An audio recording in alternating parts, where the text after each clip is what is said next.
Hey guys, welcome back. So in today's video, I want to introduce you to one of my all-time favorite interventions and basically methods of working with clients. This is in a type of work that is effective for working with trauma, for working with eating disorders, for working with anxiety, for working with depression. Basically, I've been able to use it across the board with all kinds of situations that people deal with. And what I'm referring to is internal family systems. So it was originally developed by Dr. Richard Schwartz, and I'm personally learning it from Dr. Alexia Rothman in Atlanta. Both of these are great practitioners. They have so much to teach us. So the basic premise for internal family systems is that we all inside of us have an inner wisdom and an inner self that can lead us to the specific way and a specific thing that we individually need for our own healing. So this system of working with clients through trauma and depression or whatever it is that they're dealing with is rooted on this basis that each individual person has all the answers, and the therapist is here to just help open up this space so that their own inner wisdom can come through. Now, this internal family systems basically describes the individual person as a system of parts, right? So I know we all hear, we've all heard people tell us like, just be yourself. You know, you should just be yourself, figure out who you are and just be yourself. And that is so broad and so general that a lot of people are left questioning, like, what does that even mean, right? Because we are a different person when we are with friends than we are when we are with our coworkers, than we are when we are with our boss, than we are when we are, I don't know, at the doctor. Basically what I'm saying is that we are not always showing up with the exact same personality to every situation that we are in, right? So we are all really made up of parts, and I know that, I'm sure that you've experienced this when you feel like part of you wants to do one thing and a part of you wants to do another. Whenever you feel conflicted, whenever you feel split between things, whenever you feel drawn in one direction but really pushed towards another, whenever you find yourself self-sabotaging or acting in ways that are not in alignment with your goals and the things that you rationally stated that you wanted, that is because your internal parts are in conflict with one another. So internal family systems breaks this down into multiple parts, and people can have a lot of different parts, but two of the very basic parts that I'm going to introduce you to today are the manager part and the firefighter part. So the manager part is that part of you that wants you to stay on top of things, that wants you to maybe like stick to a diet, that wants you to get things done, that wants you to get good grades, that wants you to get out and exercise, that part that like is on you for getting things done, right? And oftentimes this is the same part that comes in to shame you when you act in ways that go against its goals, right? So then often people find themselves in this cycle of self-sabotage and shame, or acting out and indulging and then shame, and that's because the manager part is coming in very strongly and trying to manage us literally, and when we don't do it, that part gets really, really distressed, and this can really aggravate our anxiety and symptoms of depression and things of that nature. Now, the firefighter part is, you know, probably it's the part that takes us in the direction of indulgence or takes us often in the direction of quick fixes. It really, you know, it's called a firefighter because of this metaphor that when a house is on fire and a firefighter comes to put it out, they spray it with water regardless of whatever water damage is going to happen. At that moment, the firefighters are not concerned with water damage. They are concerned with putting out the fire. So that firefighter part of us works in very much the same way. It is primarily concerned with getting us out of pain, right? So although the manager might want us to, you know, do all these things that are quote unquote good for us, when we are in moments of distress or when our system is overwhelmed and we have reached a threshold of how much we can handle, or we are in too much pain, that firefighter will often come in to try to get rid of pain immediately. And it has good intentions, but it often will act in a way that it just wants to get rid of that pain right away. So the methods for doing so are immediate gratification rather than aligned with long-term goals.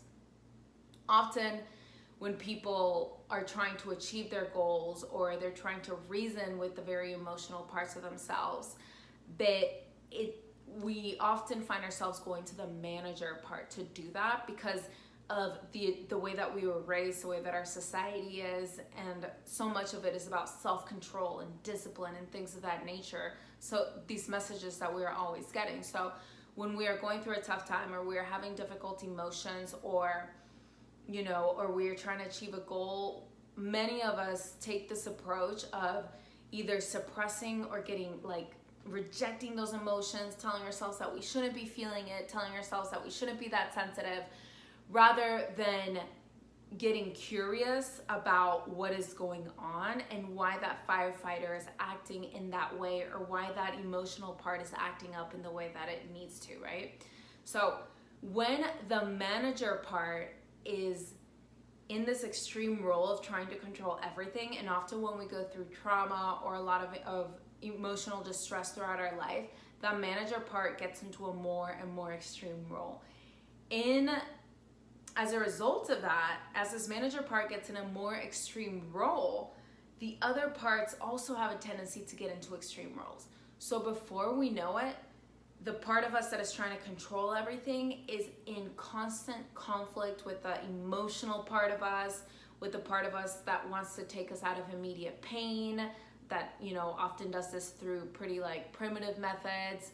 And they are just, this kind of warring system starts happening within us, right? And often we try to make all of it work together through willpower, or through shame, or through guilt, and methods like that. What I have learned in my practice is that is not effective. If that was effective, then a client would come in telling us that they were struggling with emotional eating, and we would just tell them, okay, so stop then, right? That's not how it works. There's something else going on, and we need to listen to that. Internal family systems is a method of working where we very literally ask the clients to get in touch with whatever part they are rejecting, or whatever part is bringing them pain. And in session, as the therapist, we dialogue directly with that part. Now, often clients have their eyes closed for this, just so that they can have deeper access to themselves, or they can keep it open. It depends on the client. We start off by asking them how they feel towards that part. Often it's, I'm mad at it, I'm tired of it, I wish it didn't sabotage me. And then we ask the client if it would be possible for the parts of them that are rejecting the firefighter, the sensitive part, to take a step back and give us some space to get to know these more, firefighter emotional parts a little better. When the client gives us permission to do that, then we start this process of directly dialoguing with those parts. And what I have seen in my practice is amazing. I have seen clients, when I give those parts an opportunity to be heard, to be fully understood, we often realize that they are afraid of stopping the behavior, or stopping whatever extreme kind of emotional experience they are putting forth, because they are trying to protect us in some form or other. So they're not just going to go away because we tell them to.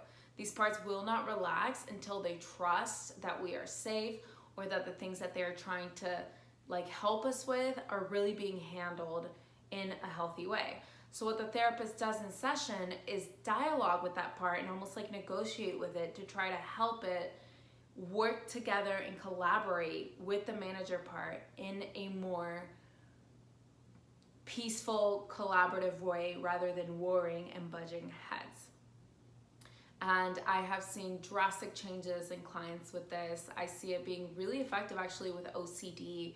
When we, for example, get to the root of that OCD part, that compulsive part, we realize often that it's a very scared part, and that it's scared of dying or it's scared of going away. So it wants to be heard for, it wants to be heard and it wants to be seen. And we're not going to be able to get rid of it by force as much as we will be able to decrease the suffering that it brings upon us if we negotiate and get curious about it. So this is a basic introduction to internal family systems that I wanted to share with you guys. I think this model is so amazing because instead of suppressing the emotional experience or rejecting and trying to control the behaviors that are bringing us pain, it is a very concrete way that we can get curious about those parts of us, learn more about them, and literally negotiate with them so that they will work with us in a more collaborative way.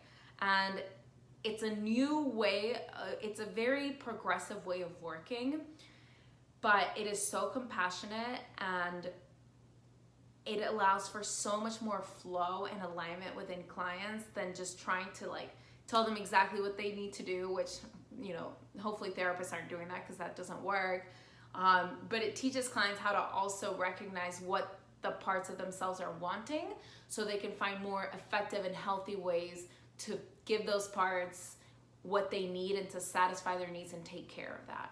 So yeah, that's an introduction to internal family systems. In the future, I will get more into detail about how this system can be used for different types of mental health conditions like eating disorders and OCD. I gave you guys a brief little preview, but I will do longer videos on it in the future and get more in depth about everything that I'm learning with it, because it is just a fascinating theory and a fascinating way of working. Okay, so thank you for joining, and if you are interested in learning more about that or following this mental health conversation, I am a mental health therapist, and I will be putting out videos every single week, every Friday, covering a broad range of mental health topics. And if you want more information on that, just subscribe so you can be notified as I put out these videos. All right? Thank you for joining, and I hope you guys have an awesome week. Be kind to yourselves.